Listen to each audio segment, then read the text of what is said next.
Hi, and welcome back to another episode of Just Another Autism Podcast. I'm Eileen Lamb, and today I am done by Landon Ashworth. Landon is a member of Autism Speaks Team 20.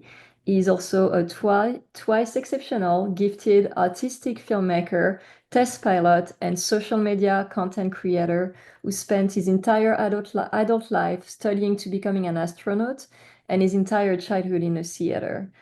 Landon is currently directing and producing his first feature film in honor of his autistic cousin who died by suicide last year. And he's going to be telling us about this and many other things from his life. So please give him a warm welcome.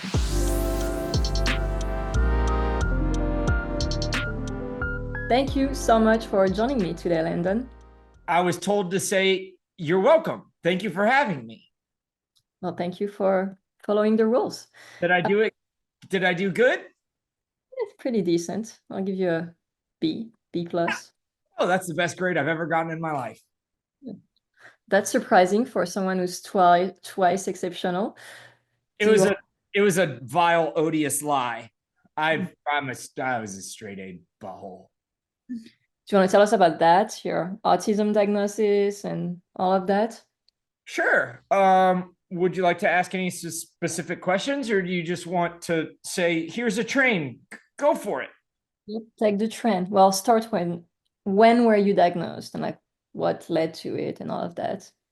So when I was growing up, I didn't have any friends. I got bullied really bad. My only friend were really grown-ups, and my parents were really worried about me.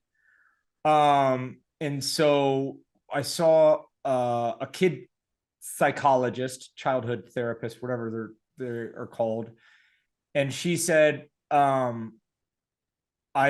there's something different about you. I don't know what it is, so I think you should get tested for ADD. So I went and got tested for ADD, and I tested positive for ADD. That sounds like a weird thing to say. And then I went through grade, middle, and high school on ADD medication that gave me really bad stomach ulcers, strangely enough. And then when I got to freshman year of college, I had a professor kind of pull me off to the side, and he said, "You're really brilliant." And I said, "No, I'm not. I have learning disabilities, and no one's ever called me smart before." And he said, "I have a child who's autistic. Have you been diagnosed with autism?" And I said, "No, I got diagnosed with ADD." And he said, "I don't think you have ADD. I think you might be on the spectrum. And I would only tell this to you because at that point I had a rapport with the professor, and his kid was on the spectrum." And so I kind of filed that away in my mind and never took Ritalin again after that day. And then life got so much better when I stopped taking that, and the stomach ulcers went away. And then flash forward to senior year of college, I had a cousin who taught gifted kids. And she told me, I think you're gifted." And I was like, "Well, what do you mean by gifted?" And she said, "Well, you have a mind that processes information different than other people, but you also clearly have struggles. So I think you might be 2E." And I had no idea what that is. So I researched what that was. And I was like, wow, I have never read or heard anything that has fit a description that I identify with better than this. This is exactly describing me to a T. So then my cousin said, "I think it would be very beneficial if you got your IQ tested, because I think it could be very high. And then you should also try to get see if a clinical psychologist thinks that you might be on the spectrum." So I did the IQ test, the WASV test, I think it was, and then did a mental battery with the clinical psychologist, a PhD or maybe a psychiatrist, the one with the PhD, that can diagnose and prescribe medication. Anywho, she said, yeah, you're fully on the autism spectrum. I don't think that you have ADD. Ritalin was a terrible choice for you. But I see why they did it, because autism wasn't really understood that well back then. And then, yeah, so everything, like from that moment on, life became so much better because I understood who I was. The more I researched autism and twice exceptional and gifted isms, that was dumb. The more it really put into perspective what I might struggle with and what I had a propensity to excel in. What have you done since you were diagnosed? Like, do you have any like strategies that now that you know your struggles are caused by autism that are useful now that maybe you didn't have the tools before when you thought it was ADD? For me, what I would say is it gave me perspective. I don't know if it gave me executable intel, something that I could really use to necessarily like try to weaponize in a way. But if it did anything, I would say that it helped me understand myself better. And when I told, I think I was probably about 30 when I told my first friend that I was autistic, and he said, "Oh my God, that explains everything. Like, why didn't you tell me?" And I was like, well, I got bullied really, really, really, really, really bad growing up. So there's a lot of trauma from being different. And it's just not, I didn't want, I don't know. And he's like, well, how do you get by? And I said, well, I've been in therapy since I was a little kid. And the therapist, when I was a kid, said, if you don't fit in with the other kids, maybe you could learn how to imitate what they did. So I got into acting lessons when I was probably starting at 10 or 11 years old to try to learn how to mask my idiosyncrasies. And I guess one could say, if it doesn't sound too cavalier, that I was really good at masking. I could do accents really, really easily, like hard acts, like South African. I could just do a South African accent if I heard it once, and I just became a parrot of everything. So if like my mom was crying, I would start crying.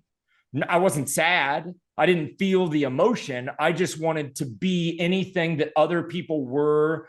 If everybody was happy, I would be happy. And then I'd walk up and everybody be laughing and I'd be laughing too. And then that became weird because they had no idea what I was laughing at, but it was so convincing that I actually thought that it was funny that, then I started to learn interaction by interaction, what's socially acceptable for here. And it's always a moving target, Like just a couple of days ago, one of my best friend was like, hey, you missed the mark here pretty bad with his wife not being able to read a thing. And I was like, why would anybody be like, I don't, and then they explain it to me. It's the same friend that I told that I was autistic to. So I still missed the mark, but I worked hard enough at masking that it became easier and easier and easier to make people not be like, oh, he's on the spectrum. Now it's more like, oh, he's a bit quirky. And then now that I feel like I've gotten good enough at masking, my social media started to kind of blow up based on sketch comedy, because now I act and I direct because it came so naturally to me. And since I knew that I was never going to become an astronaut, because they kept moving the goal line at NASA every time, like I was a test pilot, and then they change the hiring requirements. They weren't going to hire civilian test pilots, only military test pilots. So then it's like, oh, I need a different degree. So I kept chasing NASA because I really wanted to be an astronaut, which is kind of a weird thing, but it kind of fit into my life because my great uncle Truman started the Air Force Academy with Eisenhower, and he flew the B-17s into Pearl Harbor. And John Glenn like came and had dinner with my family, and he was a pallbearer at my uncle's funeral. So like, it being an astronaut didn't seem like a great big dream. It just seemed like the family vocation. So it didn't seem like that crazy of a career to me growing up. But now, present day, with this social media following that kind of appeared overnight, I've started to kind of take the masks off. I'm really bad at making eye contact. It makes me so painfully uncomfortable. And I used to force myself to make eye contact. And now I'm just like a little bit more comfortable with not making eye contact all that much. And sometimes I will let myself be a little silly in public. And I'm very silly on the internet in front of strangers now.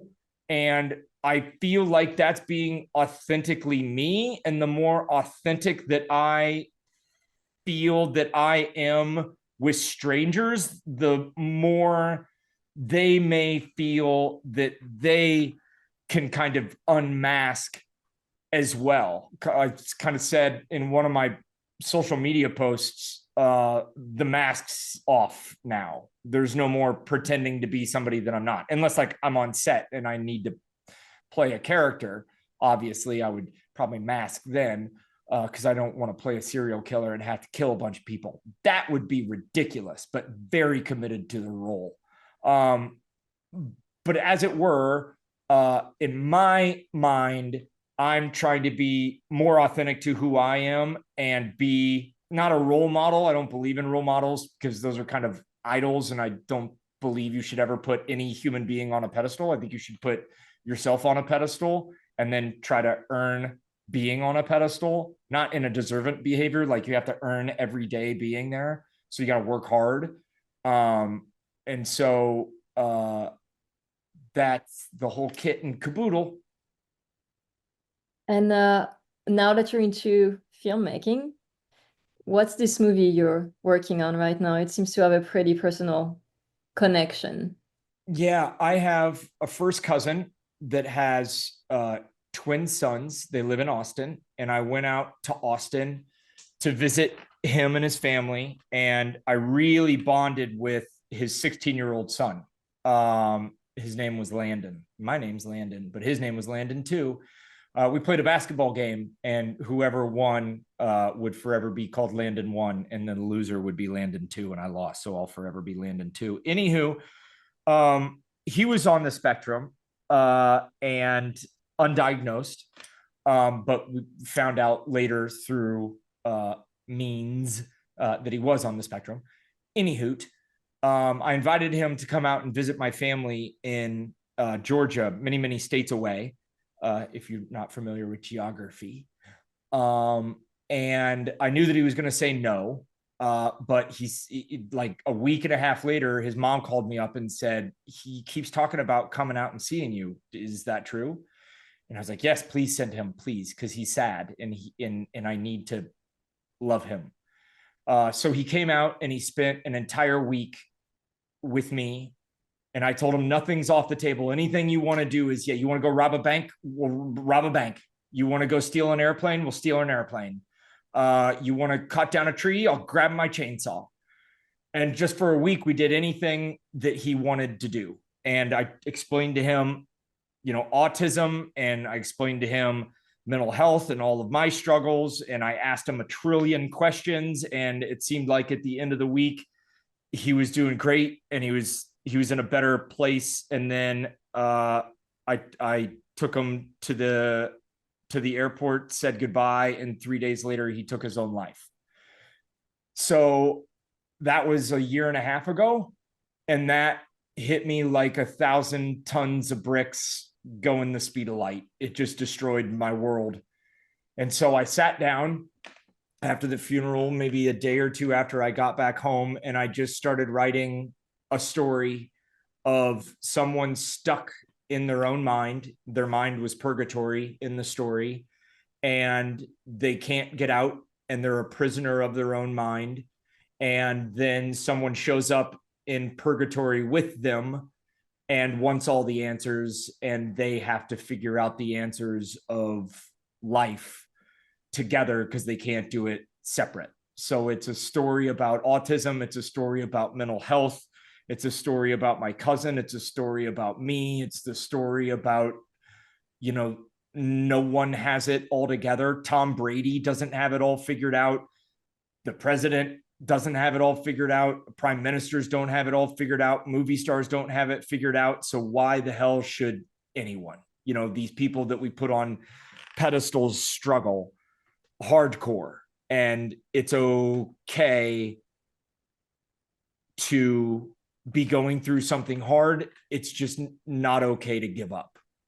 And so that story is the story that I wanted to tell. So I sat down for 34 hours straight with only bathroom breaks. I forget to eat, so I probably didn't eat during that time. I'll go for large swaths of time without remembering to eat. Anywho, so for 36 straight hours, I sat down, started typing, and I didn't stop until the script was done. And then 6 weeks later, I had raised, upon finishing the script, 6 weeks later, I had raised almost through about $750,000, a little bit more than that, to film the movie. And a month after that, we were on the side of a mountain filming it. So from his death to filming the movie was like 4 months of time, which is, if you can get a movie, if you can start to get a movie off of ground in a year, you're doing good. Like if you can get a script and like some of the key players within a year, you are crushing it. But to like write it and be filming a few months later, that's something totally entirely different. Something that I never fathomed in a million lifetimes would ever happen. But my audience on social media believed in it and donated, and I couldn't have done it without them. And then when we had almost $200,000 raised, two people that are now very dear to me came up to me and said, "We believe in you, and look at how much money you've raised already. Here's a couple blank checks. Fill in whatever you need to make the movie. Just divide it in half, and we'll each take half."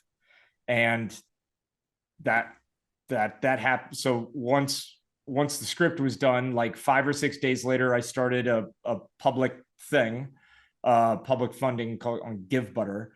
And then like 20 days later, I had only had 1/4 the amount of money that I needed to make the movie. And I was trying to think of a way to give everybody their money back. And then right when I was thinking, okay, I think I've got a route to give everybody their money back, that's when the investors stepped in and was like, "Whatever you need, man." So it's just, Incredible.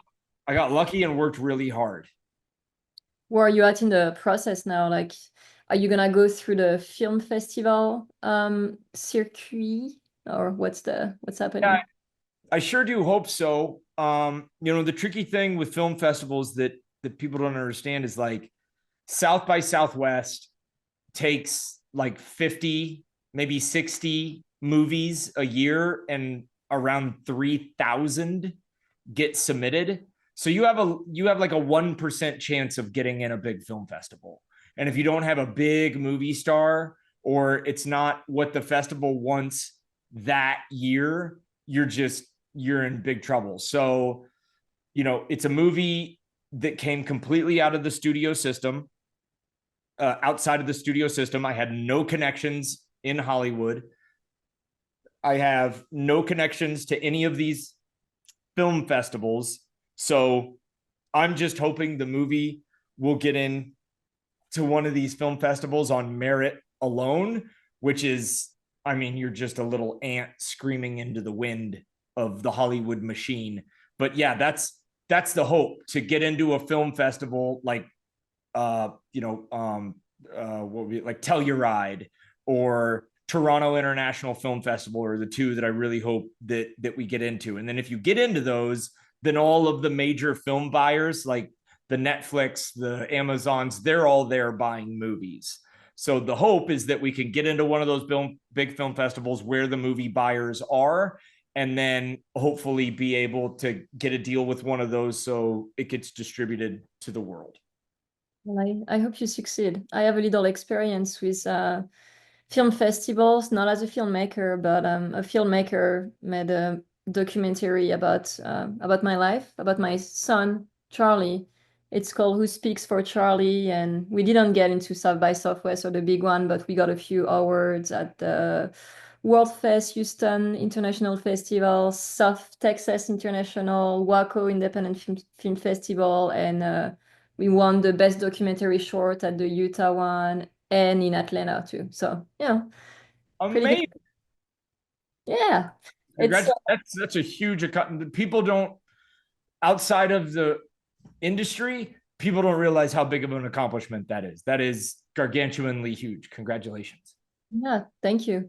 And honestly, I didn't realize until people starting telling me, because that was my first time. I was just like an actor. You can't even say that it's a documentary, but yeah, it's we were on the short list for the Oscar too. Didn't make it, but it was still pretty cool. So yeah, I know how hard it is, and I really hope you make it. Sounds like you have a lot of support around you and a lot of people who want to see this movie. What's the timeline? Are you looking at the fall? The film's done. It's completely done. It's completely edited, color corrected. All of it's done. I've gotten amazing feedback from total strangers that have no reason to be nice to me about the movie, saying that it's great. Now we just need to start getting yeses from film festivals, the people that can actually move the needle. You started submitting already? Oh yeah. Yep. So you're in the waiting game period? Yeah, until like late September. You just wait.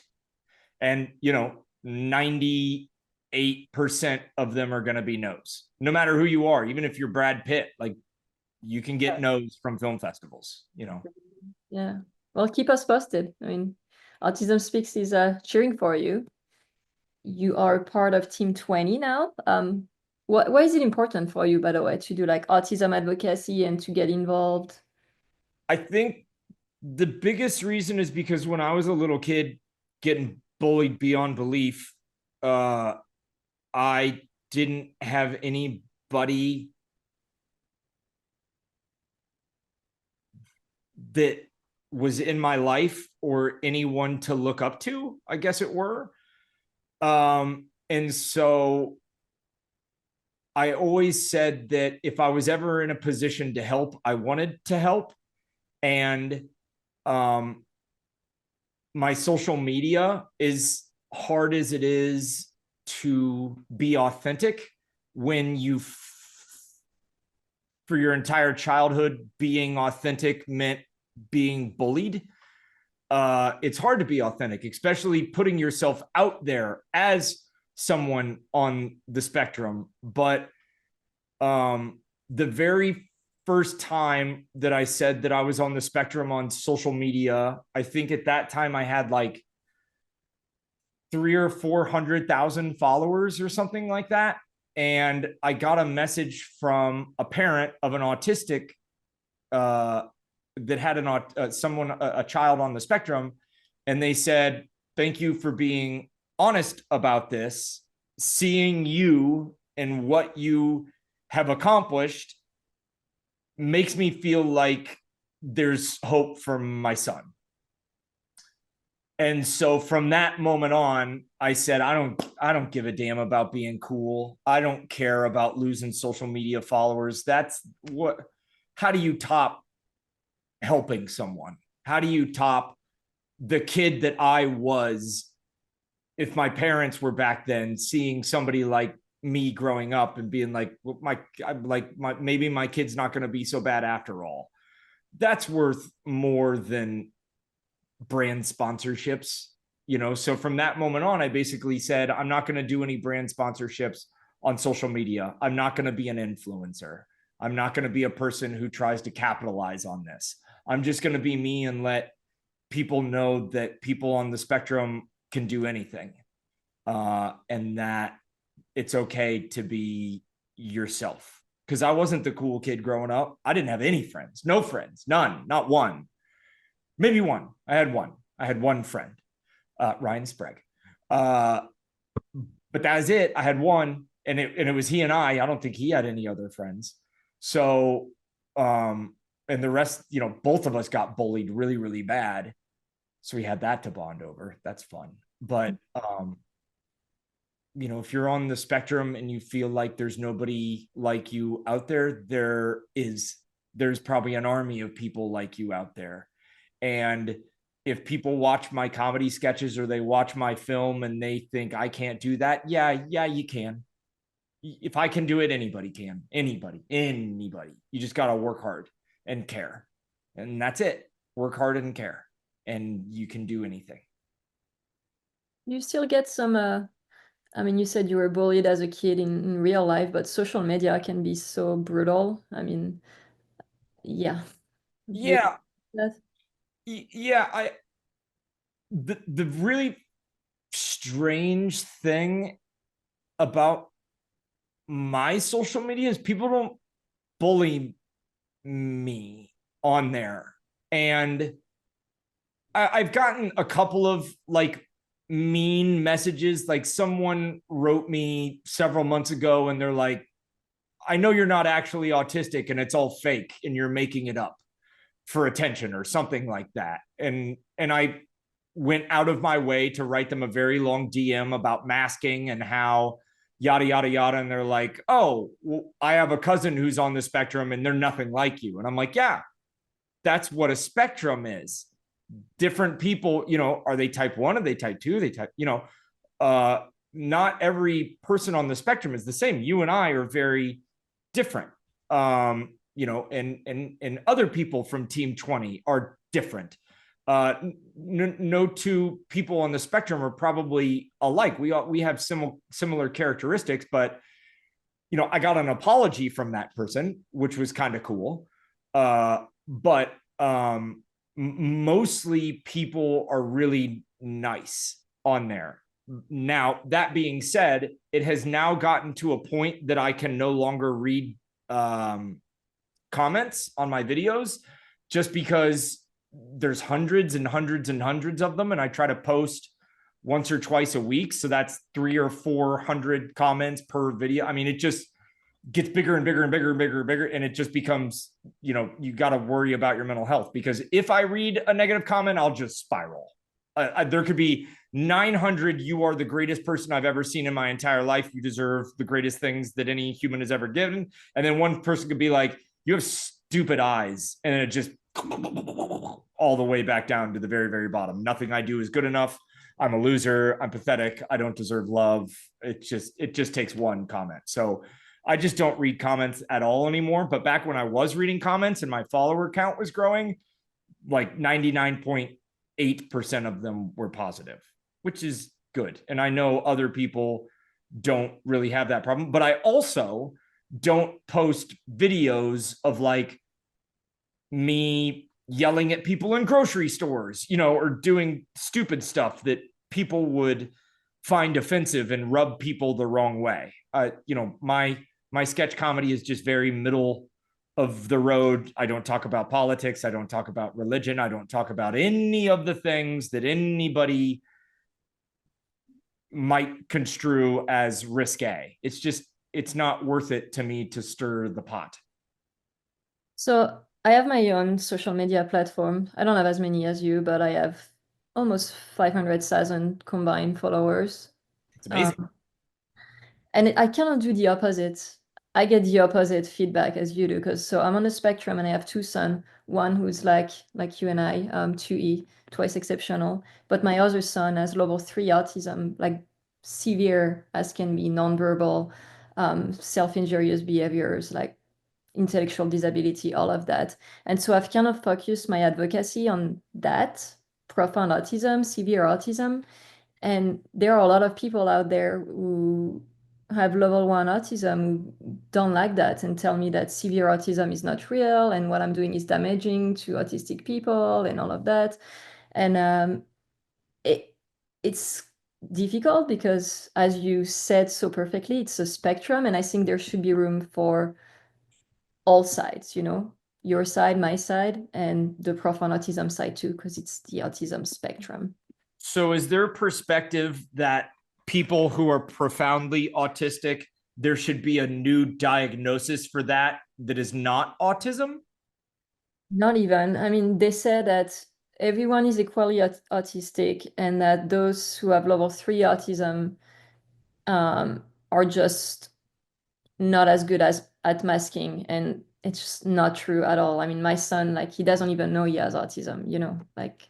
So they're saying that every autistic is baseline, but type 3 or severely autistic, just they're the same people as us. They just can't hide it. Exactly. Yeah. Oh, interesting perspective. But that's not true. I mean, it's just No, not. it's as dumb as the day is long. It's just interesting. Sarcasm. Thank you. No, no, but seriously, like, it's like, people like us, we can mask, but like my son doesn't even know there is something to mask. Like he's not swallowing screws because it's fun. Like he doesn't even understand that, and like it should be okay to say that some of us have more struggles than others, like my diagnosis is completely different from my oldest son, you know. So How do you feel about the term functional, like high functioning. functioning, middle functioning, or low functioning? How do you feel about the term functioning? I mean, I like the levels better, but I don't mind if someone said they're high functioning, but if I had to choose, I would prefer to use levels or support needs, but I'm also not one who gets caught up on semantic, which is something that happens a lot on social media. Yeah, I said that I was high functioning in a video, and a clinical psychologist on Instagram wrote me a DM and said me classifying myself as high functioning was offensive. And I said, well, I wasn't offended and I was talking about myself. So are you fighting for me? Because I'm good. So I was curious if I was making a big faux pas, and I need not. No, and no one can speak for the entire autistic community. Like some people like to say I have autism, some like to say I'm autistic, some like to say they're on a spectrum, and like it should be for the autistic person or their caregiver to decide. But you'll see a lot of people who make blanket statement like we autistic people, like we don't like the puzzle piece. We want to be referred to as autistic instead of, and I don't think it's fair because we're all different from each other, We should be able to decide for ourselves. Agreed. I wanted to go back to the filmmaking and representation. Do you think, first of all, Hollywood has made progress in representing autistic people, and what else could we do? No, they hired Ben Affleck to be the accountant. Now, that's a jerk thing to say because maybe Ben Affleck is on the spectrum and I don't know. So, but I think I don't want to start critiquing people's performances and speaking out of turn, because if Ben Affleck is on the spectrum, then I could make myself out to be a big jerk. I think I would have done a great job as the role of the accountant in The Accountant, but also I realize I'm not Ben Affleck. So I can't get the type of box office draw that he does. Are they portrayed well? There are people who are on the spectrum that you wouldn't know are on the spectrum because they're good at masking. So unless a TV show was like, hey, this is my autistic kid brother, be like, oh, okay, that character is being represented as being on the spectrum. Then you just put under a microscope everything he does because you're saying, hey, he's that thing. Be like, hey, this is my sister. She's in a wheelchair. Be like, okay, well, everything that she does is what wheelchair people do. So you're being very, very selective at that point. But if somebody just is autistic, it's like they say non-straight characters, like to write a very good love story about people that are not straight, don't make them being not straight even a thing. Like they just are. Like two guys are married. Like it's not, oh man, you guys are married. It's just they are. Like when we're watching The Wonder Years, it's not like, oh, those are your kids. It's like you just know they are because they're all living there. Like don't call attention to it. So have they done TV shows and movies where somebody has been clearly autistic or represented themselves as autistic, or the filmmakers have represented them autistic and they've done a good job? I've never seen that done right or well, me personally. But I also don't seek out that content greatly. I'm not going out and being like, hey, on CSI tonight, they have a character that's represented as being on the spectrum. I don't go out and seek out that content. What do you? I've never, across the things that I've watched and been a part of, I have never once seen it done well. Like The Accountant, to me, was not an autistic person done and represented well. I'm sure they had autistic people on the spectrum that were on set to help Ben with his character or whatever, but like. So you think there's still a lot of things we can do better in representing? Well, I mean, that's just one a-hole's opinion. Like the lead character in my film is autistic. Nice. Because I'm autistic, but I don't say I'm autistic. I just am. I am. I have the idiosyncrasies of a person on the spectrum, but no one in the movie says, are you on the spectrum? I just am. Like how many people just come up to somebody on the spectrum, unless they're type 2 or something, and say, are you autistic? Like that's, you don't go up to somebody and be like, do you have cerebral palsy? There's just things that are just unpolite in modern society. So I don't see them being called out. That makes sense. Okay, so one last question for you. Oh God, I hope I get it right. You better. It's the most important one. So do you have any tips or a piece of advice for our listeners who might want to pursue like filmmaking or being a pilot or anything like that? Follow their dreams, basically. Yeah. If you want to be a pilot, study very, very, very, very hard. It will save you a lot of money. If you want to be in filmmaking, network. Hard work and talent will not render success. Connections will. Some of the most talented actors that I have ever acted with in my entire life. Like I've acted with Oscar winners, and I've also put people in my comedy sketches that were no names. Like no one know who they were. They may have done one co-star on a TV show. Some of the people that have been in my comedy sketches did a wealth better, more believable to me as an actor in a scene with them than the Oscar winners. And they have no career whatsoever because they don't know how to network.